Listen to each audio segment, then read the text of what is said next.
Hello and welcome to my little pride and joy tip trick slash tutorial. I'm gonna try and get through each part as quickly as I can while still giving you everything you need to practice it and learn it, which is gonna be kind of difficult. Some of it will be improvised.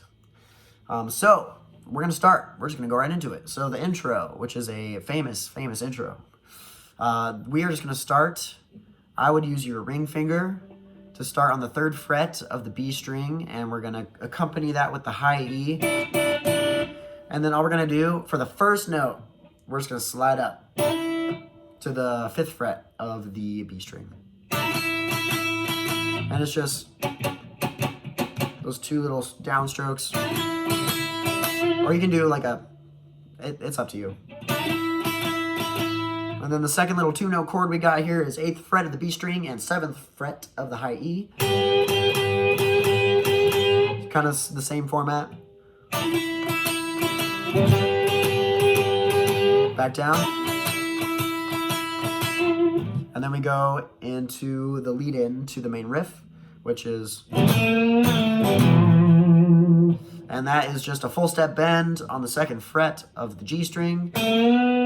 So you hit it on the way up, and then you hit it on the way down, and then you can pull off, or you can pluck it, that open G string, and then you just land on the 2nd fret of the D. You can also just kind of slide, and that works just fine if the other way is harder.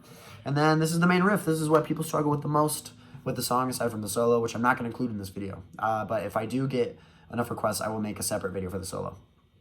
But yeah, so, and then that shuffle. So this is kind of a hand, this is what we call a hand relationship. No, that's not what we call it, but that's what I'm going to call it because I don't know terms. So it's kind of like a pulley, lever pulley system. You go up with this hand opens. Down with this hand closes. And they need to work. It's a rhythm machine. If it's not working right, it's just not going to work. So you go up, down, up, down, up, down, up, down, up, And I would just practice this. You're really only needing to hit these 2, maybe 3 strings. So it's just, and you want to strum on the way down too, with that closed, muted. And then once you get that, just add that open E in, because that's our first note of the riff. And just maybe practice that too. And then the notes for the riff, they're pretty simple. The notes themselves are easy. It's incorporating them with the technique in the context of the song that's difficult. But it's just open E, 3rd fret of low E, 2nd fret of A, 3rd fret of A, and then 2nd fret of D. It's kind of a nice bass line. And so we're just going to practice. We're going to go 1 note at a time. Just once you get 1 note down, add the next.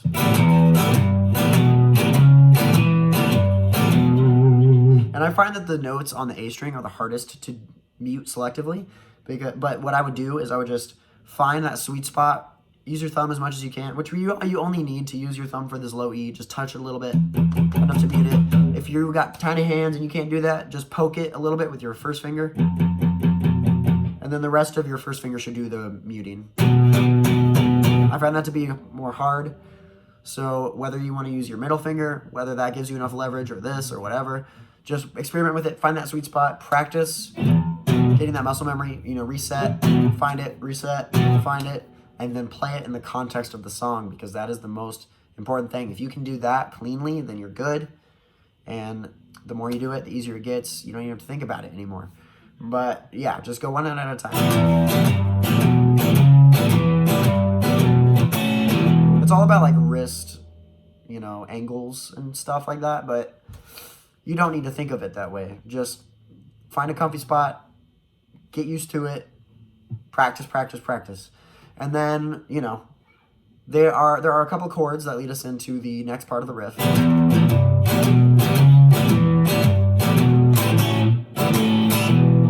Which is A and E. So we're going to keep that, that swing rhythm.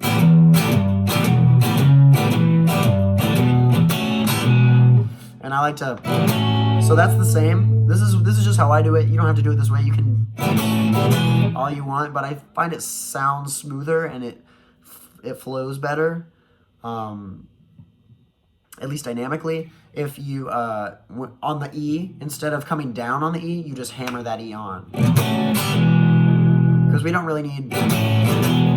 It's just kind of muddled and it kind of, I don't know. I think it helps.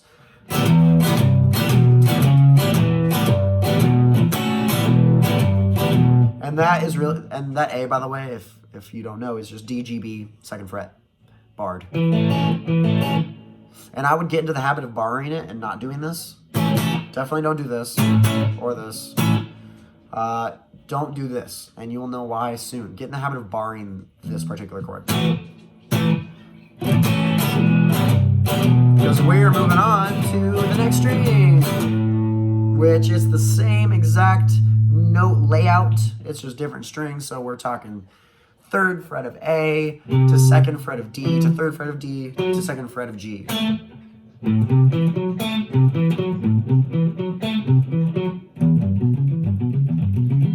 So yeah, it's that same like little bass line sounding thing. But again, same, you know, practice technique, same learning technique as I talked about with the previous section of the riff. Just and here's what I will say though. This open A is the hardest one to nail. But once you get that first one, then the rest of them are easier. This one's just very tricky because it's an open string and you kind of have to guess with your other hand for the most part, especially if you're a beginner because you're not used to feeling those strings under your hands. So, you know, open is easy. And with this, all you have to do is just kind of rotate your wrist to the right and it kind of brings your thumb up a bit naturally. It's easier to bring your thumb up if you're focusing on higher strings, I think, because your wrist kind of has to, naturally to a degree, it kind of has to come up a bit. And all you have to do is you just gotta bring your wrist up, which will move your thumb up and kind of angle your fingers just enough to where it's ready to go. So it's literally just like a centimeter of movement, and don't feel bad if it takes you like hours to get it, because me too. It took me that long too. It took almost everybody that long, unless you're just really that gifted. And you know, I shouldn't even say that. It varies. I don't know what I'm talking about. Okay, but yeah.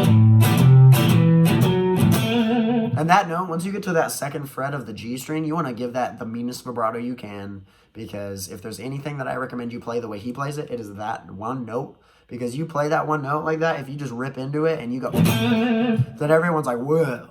You know, like, this guy has flavor, knows what he's doing, even if it's just something that's simple. Like, these are the kind of things that can make you seem like a better guitarist than you are. I rely on a lot of techniques like this. Not that I won't give myself credit, but it helps.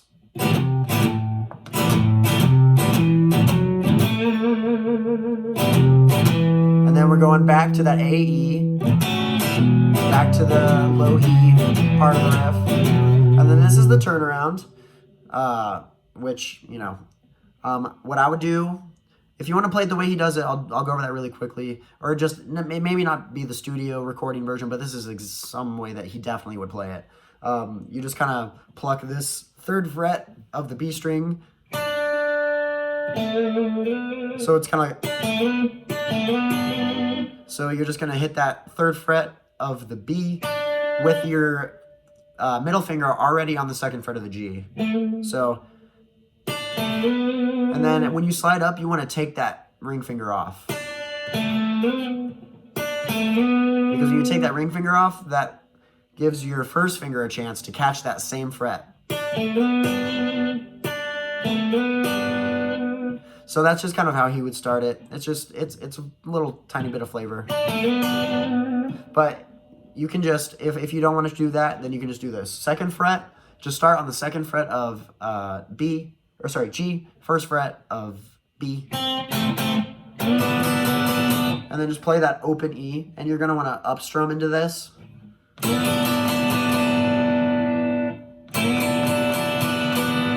then you're going to give that 6 upstrokes. And then on that, after that 6th one, you're going to want to kind of come down on that And you're going to want to slide down a couple frets on the G string. And you're going to want to pull off and then come down on the second fret. You're going to pull off on the, you're going to pull off on the G string, second fret. And then you're going to come down on the second fret of the D string. And then you're going to just play an open A string and then hammer onto the second fret of it. And then give it another little pluck.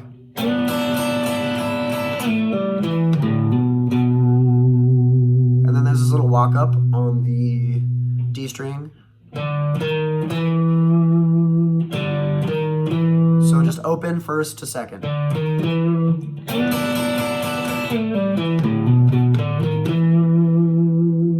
then you're gonna play that same string open again, so it's like, and then there's a walk down starting at the second fret of the A string.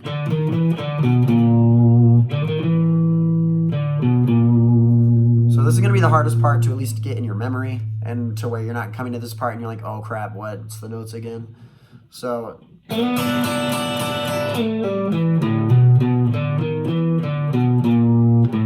open, and then you're gonna give it a little flutter on the first fret.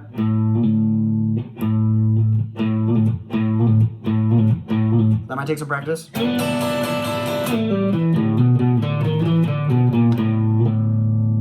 So just do a little hammer and pull off, and then with your ring finger, catch the third fret of the low E. Give it a little bend, not enough to where it's like you didn't have to bend it that high, but just give it a little pull. And it's very pulsated. You know, it starts neutral and then you go, you know, it's kind of a exponential. I don't know terms, dude. It's like a little micro bend. Okay, so.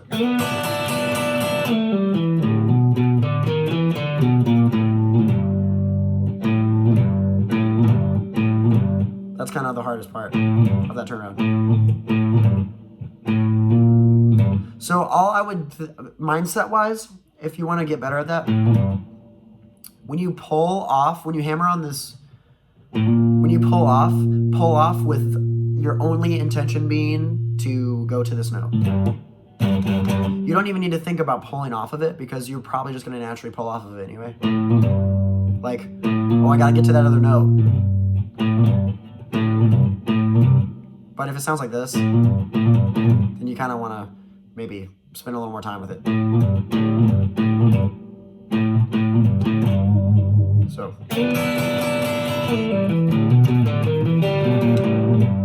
And then back to the open A, back to that, so like, which I don't know if this is the exact studio version, but this is definitely a way he would play it. I've definitely heard him play it like this.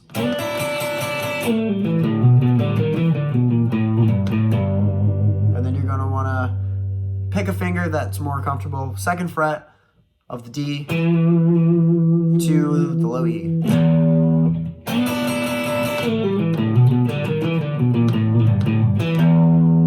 And then he does this,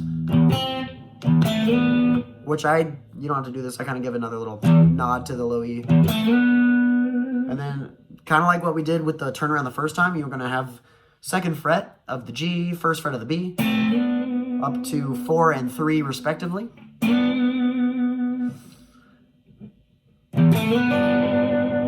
And we're not going to be doing the, again.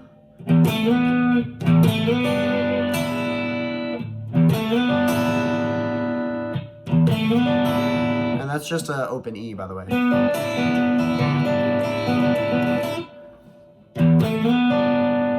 So.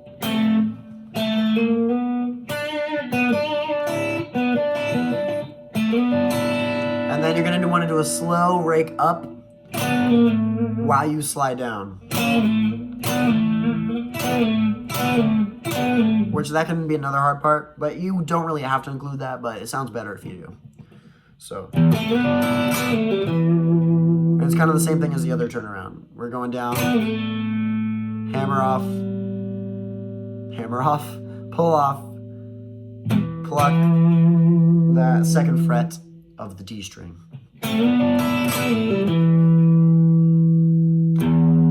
Low E, and then a classic turnaround, which starts at 3 on the low E, and then we're just going to walk up to the second fret of the A, starting from open. And then this classic chord, the blues chord. I guess he doesn't even play a chord, or does he?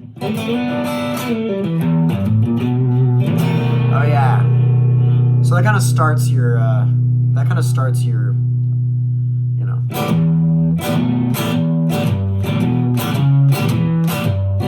But yeah, that's basically it.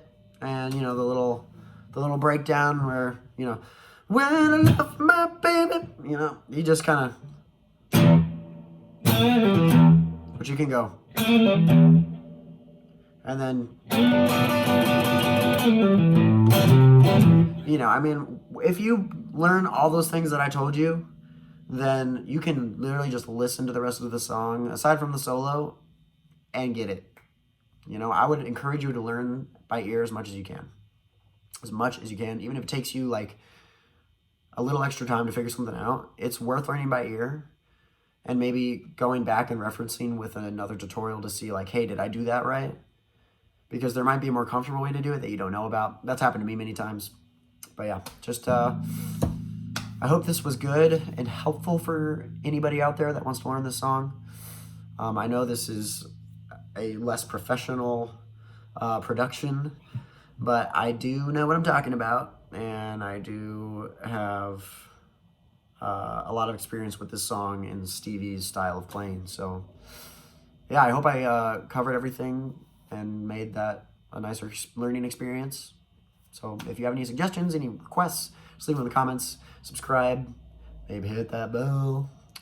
My only warning about hitting the bell is that I upload all kinds of things on this channel, and I will consistently upload videos like this. They just might be sandwiched between really dumb videos.